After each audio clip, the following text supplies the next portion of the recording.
It's inviting you.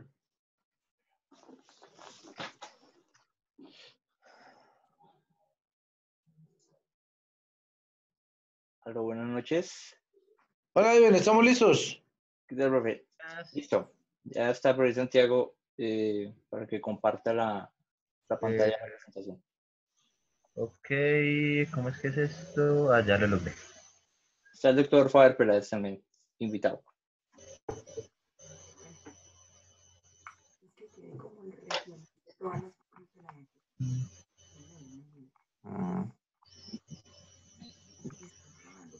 Bueno.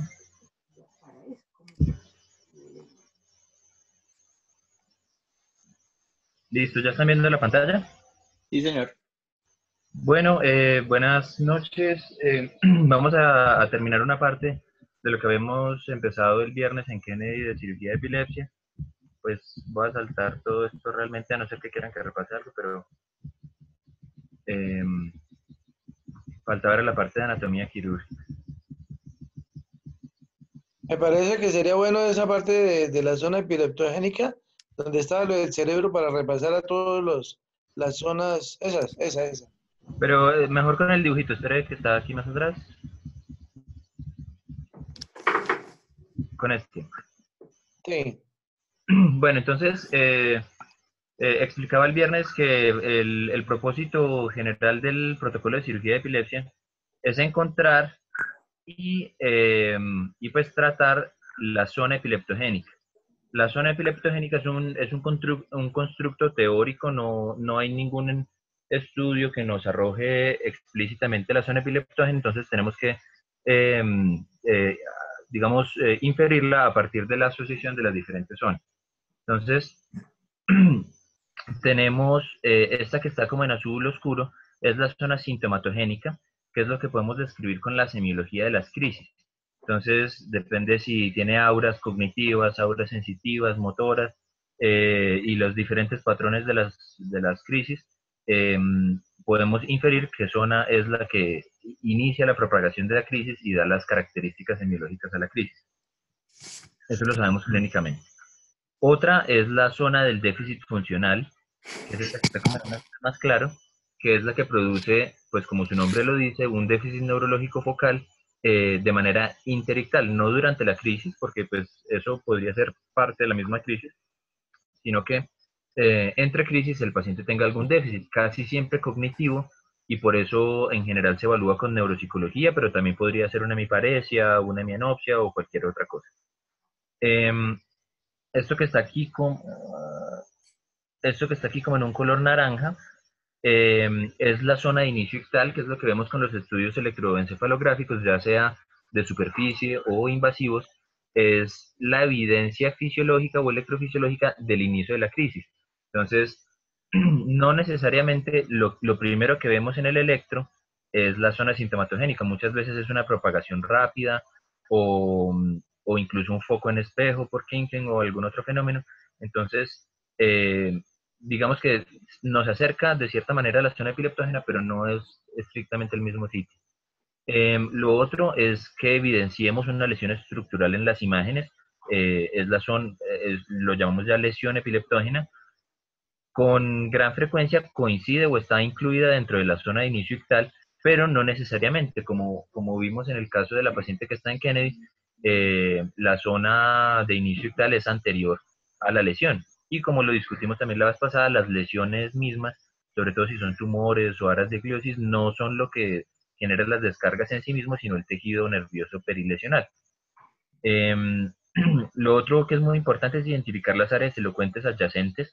Esto pues lo hacemos, digamos, por anatomía básica, pero como vimos, la mayoría de las lesiones remodelan o reorganizan las redes y las áreas corticales, entonces es importante con estudios de resonancia funcional o con estudios metabólicos identificarlas para preservarlas en cirugía. Y digamos que lo de las cosas más importantes son estos tres bolitas como en un amarillo claro, que son la zona irritativa. ¿Esto qué es? Básicamente son los cambios electroencefalográficos que genera la misma epilepsia, que puede ser adyacente a la zona epileptógena, en focos en espejo o en focos distantes, y pues también es de particular importancia los focos que hay en el hipocampo.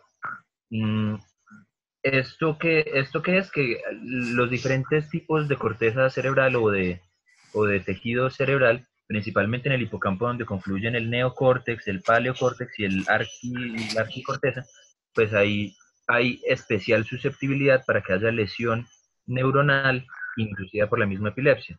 O también puede ser inducida por hipoxia, por hipoglicemia, pues y otros factores. Y eso va a generar cambios eléctricos interictales. Entonces, el paciente, sin estar presentando crisis convulsivas, tiene o enlentecimiento focal, como si fuera parecido a los electros de encefalopatía, pero de una manera focal, o incluso descargas dentro de ese mismo foco. ¿Por qué es importante esto? Porque si se empieza a generar por ese fenómeno de excitotoxicidad, focos epileptógenos o zonas epileptógenas adicionales a la original, pues ya el tratamiento es diferente, porque resecando esta área hipotética no vamos a controlar las crisis porque ya hay otras áreas que están generando descarga. Entonces, eso es fundamental en el estudio de epilepsia, descartar que haya otros focos, porque ya el manejo, digamos que todavía se puede algún manejo quirúrgico, pero sería más enfocado de manera paliativa. No sé si hay preguntas respecto a esto, si quieren que amplíe alguna otra cosa o pasamos a lo de anatomía. No, continuamos con su charla. Listo.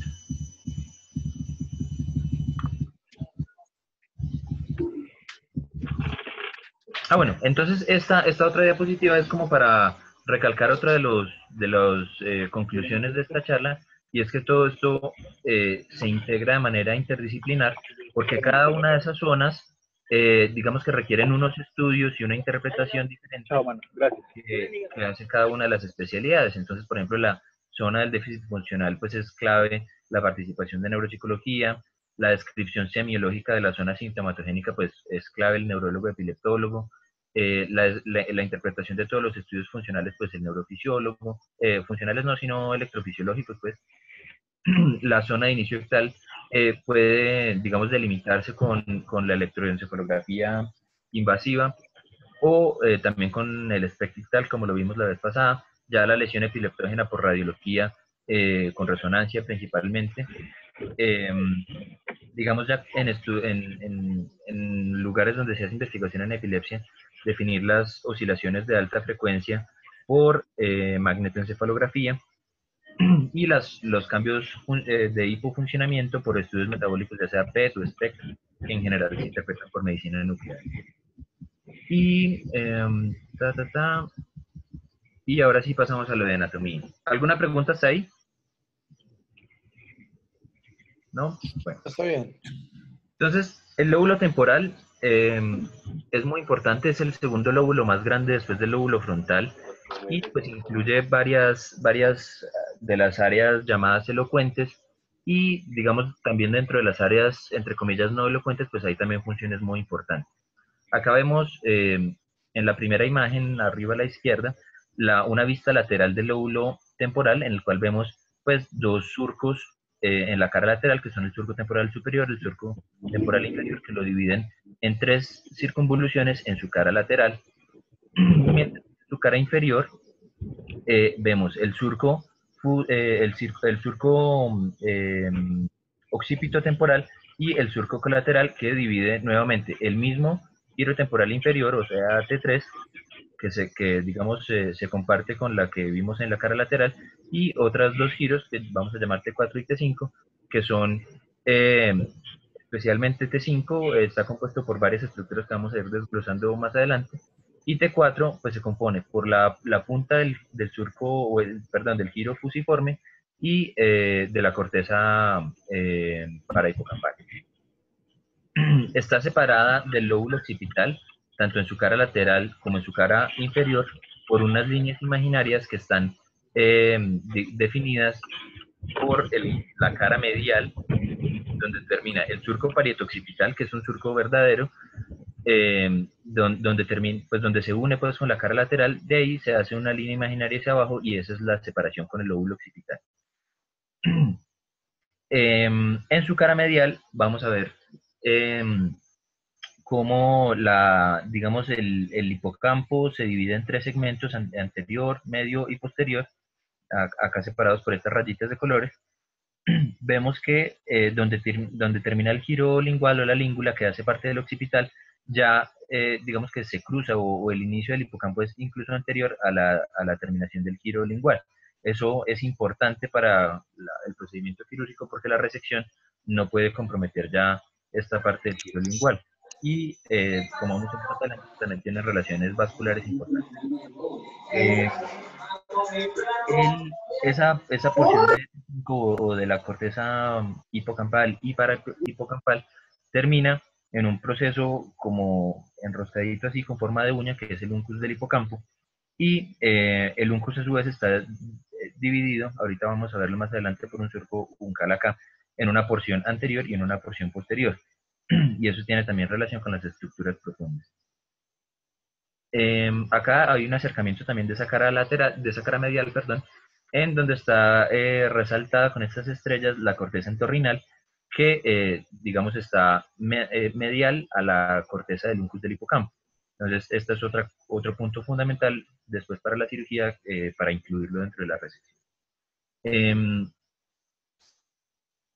Bueno, esta es una vista superior. Entonces, para que me entiendan, es como habiendo retirado el lóbulo frontal y parietal y cortado aquí el tallo del temporal, vemos desde arriba el lóbulo temporal. Entonces, él está dividido en dos partes, un planum temporal y un planum polar, que son como dos llanuras, pues, ahí en la cara superior del temporal, y pues en su cara medial está conectado con la ínsula. ¿Cuál es el punto que los divide? El giro de Hertz, o también llamado giro temporal transverso anterior. Y hacia el planum temporal están el medio y el posterior. Entonces, en esta zona están tres giros que son fundamentales para, pues para las, digamos, para el área sensitiva primaria para la audición y también las áreas secundarias. Y en el planum polar no hay unos giros definidos, a excepción del giro temporal superior, que es este, que es T1, pero en esta parte de acá no hay giros. Y hacia medial pues está la ínsula y vemos nuevamente desde la profundidad la parte medial del temporal, o sea, pues el hipocampo, la fimbria, todo eso. Ahorita vamos a desglosar eso. Acá tenemos una vista inferior para que se tengan la referencia. Tenemos aquí el mesencéfalo, los cuerpos mamilares, el quiasma óptico, el tracto óptico. Tenemos aquí cisterna crural, cisterna ambiens. En el fondo de la cisterna ambiens tenemos el tálamo, que sería el cuerpo geniculado, en este caso medial, por aquí el pulvinar, y ahorita más adelante vamos a ver que debajo del parahipocampo está el cuerpo geniculado lateral también. ¿Qué vemos acá? Toda la parte de T5. Entonces, aquí, digamos, en la parte más superficial tenemos la corteza parahipocampal o el giro parahipocampal. Hay una hendidura o un notch, pues una escotadura para el tentorio. Y medial a esa escotadura tenemos el segmento anterior del uncus del hipocampo. Luego tenemos otra escotadura u otro surco, que es el surco uncal, que separa del ápex de esa porción anterior del uncus del hipocampo, y tenemos el resto del uncus, que es el segmento posterior en esta parte de acá. El giro, el surco uncal, pues se extiende desde aquí hasta abajo para separarlo de la corteza parahipocampal. Y medial a eso está el surco renal, que ya lo separa de T4. O sea, todo esto de aquí hacia lateral es T4.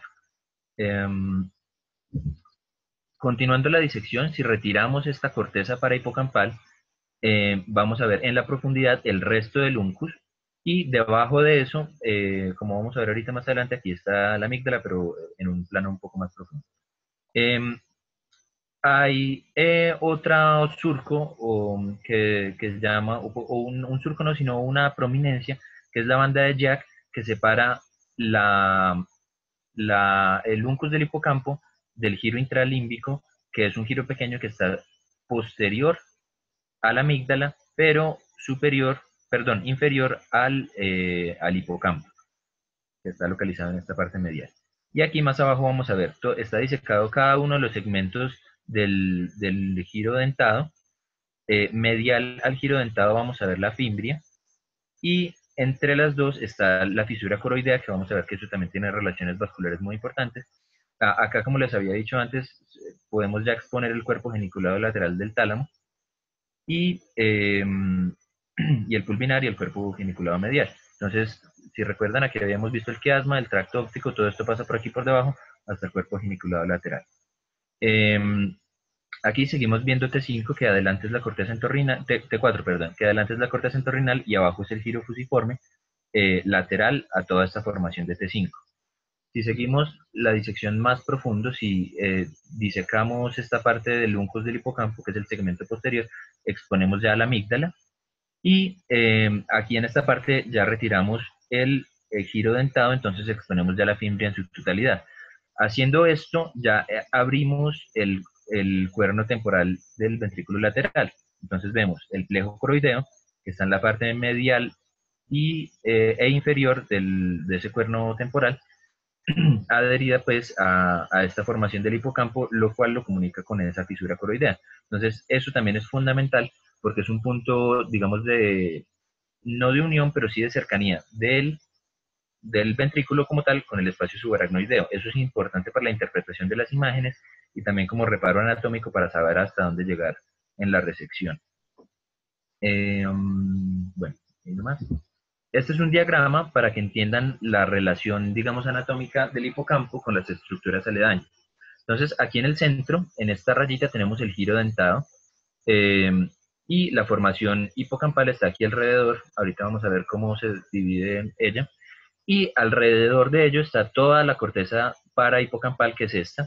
Acá está el subículo y luego está toda la corteza parahipocampal rodeándolo. En la parte más superior está, digamos, una prolongación del hipocampo, que es la fimbria, que va a ser una de las eferencias más importantes del hipocampo, y es parte, digamos, de lo que vemos en las imágenes como las interdigitaciones, que están disminuidas cuando hay esclerosis mesial temporal. Aquí, como en este gris de línea puntuada, está dibujado el ventrículo. Y acá está la fisura coroidea. Entonces acá, esto es espacio subaracnoideo y esto es el ventrículo. El techo del cuerno temporal del ventrículo lateral está conformado por estas 5 estructuras principalmente. Una es la estría terminalis, que ya vamos a ver eso con qué se conecta. Está la cola del núcleo caudado, y digamos un poco más hacia el lateral está el tapetum, que es la prolongación del cuerpo calloso hacia el temporal, las radiaciones ópticas, y eso es fundamental tenerlo en cuenta en la disección, y el fascículo longitudinal inferior, que es, digamos, una de las tractos de asociación entre el temporal y el occipital. Entonces, dependiendo de la técnica quirúrgica que se utilice, si es lobectomía total, si es lobectomía anterior, o si es únicamente hipocampectomía o amígdalo-hipocampectomía, es posible que haya compromiso de estas fibras. Entonces, hay que tenerlo en cuenta en las disecciones, o hay que pensar en un abordaje que respete todas estas fibras, porque todas producen déficits marcados. Otro reparo importante es este surco colateral, que es lo que separa T5, que es toda esta formación, de T4, que como vimos es el giro fusiforme atrás y la corteza entorrinal adelante. Este es otro ejemplo ya, digamos, más relacionado con la histología. Volvemos a ver lo mismo. Esto está como un poquito rotado, como 90 grados, porque el giro dentado quedó hacia abajo. Dentro del giro dentado vemos, pues empieza el cuerno de Amón, y el cuerno de Amón dentro del giro dentado es la porción número 4, luego 3, 2, 1, luego vendría el subiculum, que es toda esta parte como en verdecito, y luego va el giro parahipocampal. Eso es importante porque de cada uno de esos segmentos hay un comportamiento diferente en cuanto a la susceptibilidad, algunas a la hipoxia, sobre todo sea uno, otras a la hipoglicemia, que son las otras 3, a la excitotoxicidad son todas, entonces cada una tiene un comportamiento diferente. Y dependiendo de la capa, pues, de la corteza hipocampal, hay eferencias a diferentes sitios. Hay unas que son asociaciones cortas, por ejemplo, a la corteza entorrinal o a la amígdala, otras asociaciones largas que van a emerger por el fornix, pues primero la fimbria, luego el fornix y luego a los cuerpos mamilares, al tálamo, en fin, para diferentes funciones. Y aquí, en este esquema, pues está he explicado todas las conexiones que tiene el hipocampo para entender la importancia de esa estructura. El hipocampo tradicionalmente pues se ha entendido como un órgano relacionado con la memoria, sin embargo pues tiene muchas otras funciones. Entonces si ustedes ven acá, el hipocampo, que es el giro dentado, que es esto que está aquí como en grisecito, la fimbria está aquí como en rojo, que se conecta con el fornix. El fornix tiene varias referencias, la principal es para el núcleo del hipotálamo y para los cuerpos mamilares, y a su vez del cuerpo mamilar pasa al tálamo por este pequeño tracto que es el tracto mamilotalámico o haz de Vic-Dazir. También tiene tanto eferencias como aferencias con los núcleos septales, otros núcleos del hipotálamo que van a cumplir funciones muy importantes para el sueño y para funciones autonómicas. Entonces, principalmente esto de la memoria hace referencia a esa conexión del hipocampo y esta vía del fornix, cuerpos mamilares y tálamo. Es diferente el compromiso del lado izquierdo y del lado derecho. En general, aunque esto pues es variable dependiendo de la dominancia y todo, pero en general el lado izquierdo hace referencia tanto a la consolidación como a la evocación de la memoria declarativa, o sea, la memoria episódica, la memoria semántica, mientras que del lado derecho hace más referencia a la memoria no declarativa, como la memoria sensorial, la memoria emocional, entonces puede tener un impacto diferente, digamos, en la funcionalidad del paciente hacer cirugía de un lado o del otro. Sin embargo, hay otras funciones. Una muy importante son estas conexiones cortas entre el hipocampo y la amígdala, que es fundamentalmente para, digamos, procesamiento del miedo. Otra muy importante es esta comunicación del hipocampo con el núcleo accumbens. Esto es lo que les decía de la estría longitudinal. La estría longitudinal es esta que comunica, está aquí seccionada, es esta que está como en un amarillo oscuro, que comunica estos órganos postcomisurales del fornix con el hipocampo también. Y la estría terminal, que es esta que está como en grisecito, comunica la amígdala con el tálamo y con núcleos también del hipotálamo y los núcleos septales. Entonces, ambas, digamos que cierran todo el círculo para funciones de motivación, de miedo, dependencia, adicción, en fin. Esta conexión con los núcleos septales y con el hipotálamo pues va a cumplir funciones autonómicas. La asociación, digamos, por este tracto, que es la estría longitudinal, va a ayudar a comunicaciones con el cíngulo y con la corteza orbitofrontal, que es para modificar la conducta, y la comunicación del hipocampo con el resto del temporal, principalmente el polo temporal, va a cumplir funciones de abstracción y semántica. Entonces, también cuando se hacen lobotomías temporales anteriores con o sin amígdala hipocampectomía, suele haber cambio comportamental importante, sobre todo relacionado con la abstracción, sea pensamiento concreto, fallas, digamos, en inteligencia, afasia, principalmente afasia anómica. Entonces, todas estas conexiones hay que tenerlas en cuenta al momento de predecir el déficit que va a producir la cirugía. Esto es para las relaciones vasculares. Entonces, esta imagen de arriba es una visión medial. Tenemos aquí el hipocampo y esto es anterior y esto es posterior. Aquí tenemos la arteria carótida interna, donde está, aquí está esta que está como cortada acá, y se bifurca pues hacia arteria cerebral anterior, hacia medial y anterior, y la arteria cerebral media hacia lateral e inferior. Vemos aquí también cortada la arteria comunicante posterior, que está justo encima del segmento posterior del uncus del hipocampo. Entonces, es importante tener esto en cuenta para no lesionarlo con la cirugía. Pero más aún que la arteria comunicante posterior, tenemos esta arteria acá, que es la arteria coroidea anterior, que es, digamos, más pequeña y más probable lesionarlo, sobre todo cuando nos vamos a la parte más posterior del hipocampo, porque ahí ya, digamos, que se mete empieza a tener las perforantes hacia el parénquima y es más fácil lesionar. Eso es ahí. Más atrás, donde tenemos las arterias de la circulación posterior, aquí tenemos la arteria cerebral posterior. También vemos aquí hacia arriba esta pequeñita, que no está nombrada ahí, pero esa es la arteria coroidea posterior medial.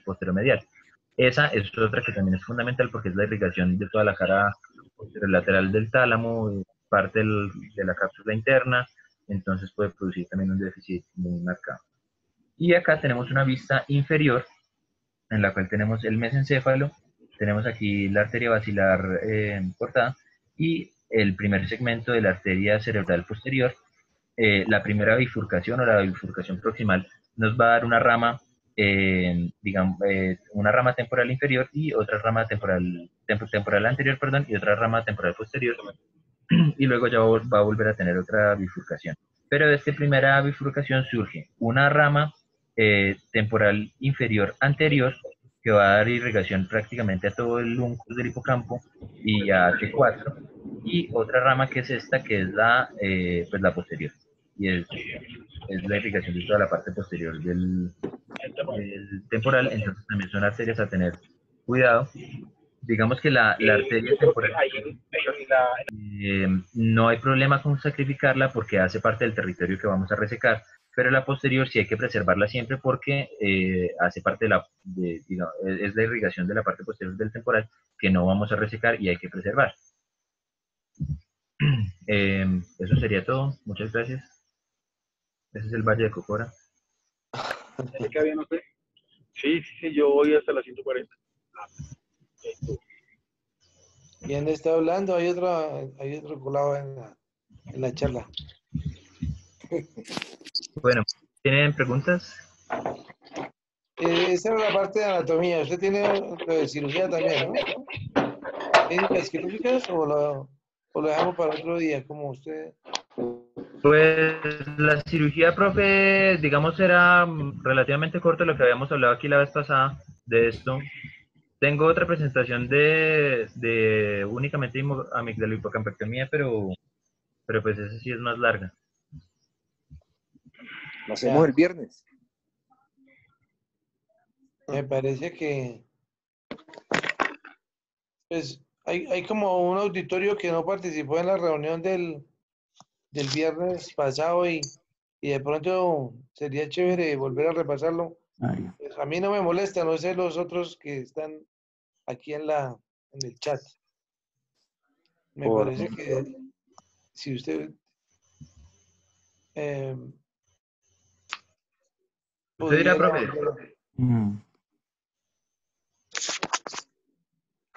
A mí me gustaría que pues repasara el tema otra vez, o sea, si se puede, lo de la técnica, esto que está mostrando ahorita mismo, o sea, los tipos de cirugía que se hacen para manejar bueno, esto es un capítulo completo, ¿no? Pero me parece que es bastante interesante. Sí, pues si quiere, en esta diapositiva estamos viendo como un resumen de todos los procedimientos bueno, algunos de los procedimientos que se pueden hacer en epilepsia.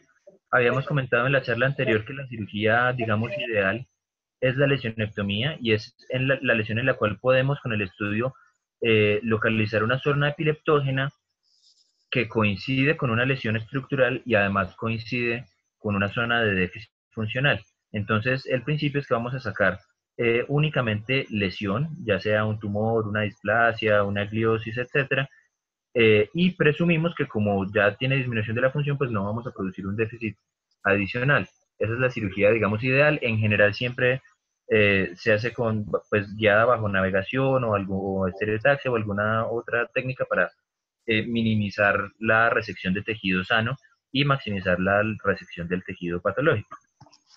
Cuando no coincide esto con una lesión estructural, hay otra cosa que es la escisión cortical o topectomía, que es básicamente una resección de corteza o una resección de una porción de parénquima macroscópicamente sano, pero que ya con el estudio, digamos, definimos que coincide con la zona epileptógena. Esta, digamos que es la segunda en efectividad, pero corremos mayor riesgo de producir un déficit funcional adicional porque no estamos sacando tejido patológico, sino tejido en principio sano o por lo menos macroscópicamente sano. Luego van las cirugías, las diferentes cirugías del lóbulo temporal. que van desde una resección o de una lobectomía temporal total, que en principio ya no se hace porque produce un déficit funcional muy grande, a no ser que el paciente ya lo tenga, y pues en ese caso sí se haría. De resto, lo que se hacen es lobectomías del polo temporal o lobectomías temporales anteriores, que se definen por 4.5 o 5.5 centímetros posterior al polo temporal, dependiendo de la dominancia. Eh, Eso hace referencia, digamos, a la neocorteza, que puede ir acompañada o no también de amígdalo-hipocampectomía.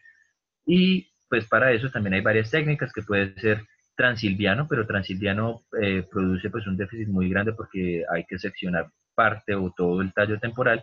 Puede ser transulcal a través del surco temporal superior, pero también tiende a producir mayor déficit porque en el fondo del surco, o esa corteza del fondo del surco, tiene importancia para la nominación, entonces puede producir una fascia anómica.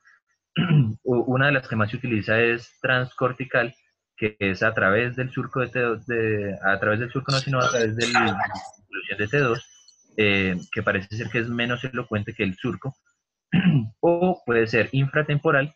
La desventaja es que requiere una craniotomía mucho más grande y puede haber pues, mayor retracción del temporal, eh, para hacerlo directa o pues sin incidir la corteza en su cara lateral, sino únicamente a través del surco colateral, del surco, perdón, renal, entorrinal, para hacer únicamente la resección de T5, de toda la porción medial del temporal. Y al otro lado tenemos ya las cirugías más con intención paliativa. Una es las múltiples incisiones subpiales o la transección subpial, que es principalmente cuando la zona epileptógena está localizada sobre un área elocuente. El principio teórico, al menos, es desconectar las fibras horizontales de esa porción de corteza para que la crisis no se propague, pero digamos, sin lesionar las fibras verticales para que la función de esa área se mantenga. Eso, por supuesto, es algo teórico porque de todos modos hay algo de déficit y no tiene tan buena efectividad para el control de crisis. Lo otro es una callosotomía, que antes se hacían de manera anatómica todo el cuerpo calloso, pero producía un síndrome de desconexión, que es un déficit muy severo. Ahora lo que se hace es una callosotomía anterior, que es del tercio anterior, que también produce un déficit fundamentalmente cognitivo, pero pues digamos que es funcional. Y lo otro es la hemisferectomía, que es en un paciente que ya tiene una pérdida importante de la función de todo el hemisferio, hacer ciertas incisiones o ciertas desconexiones en puntos específicos para desfuncionalizar ese hemisferio. Entonces esta imagen pues es chévere para resumir los diferentes procedimientos que se pueden hacer en epilepsia. Bueno, muy bien. Bueno, Santiago, lo felicito nuevamente por la excelente charla. De participar Santiago, en la charla. Por ahí vi al doctor Zorro, el doctor Vergara, están ahí acompañándonos. Un comentario, por favor. ¿me escucha, Santiago? Profe, sí, buenas noches, ¿cómo están? Bien, oye, una pregunta. ¿Encontraste algún artículo entre lobectomía versus hipocampectomía en cuanto a control de crisis y a déficit neurofisiológico?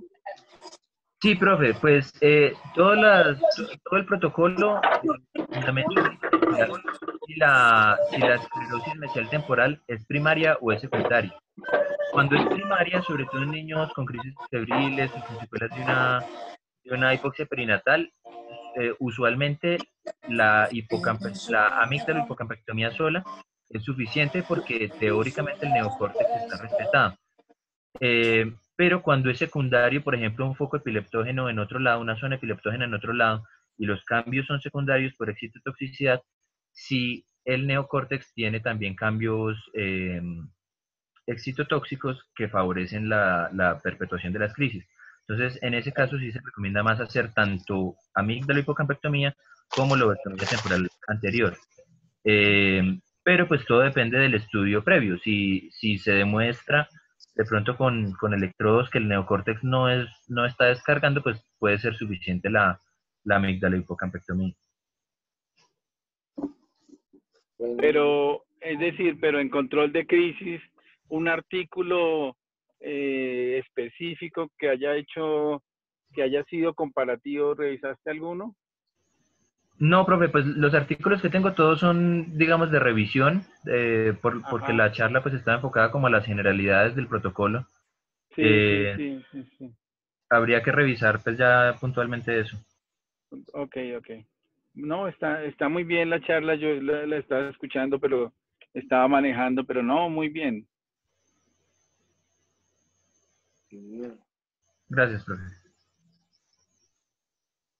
Es que es un tema de miserectomía, una charla solamente de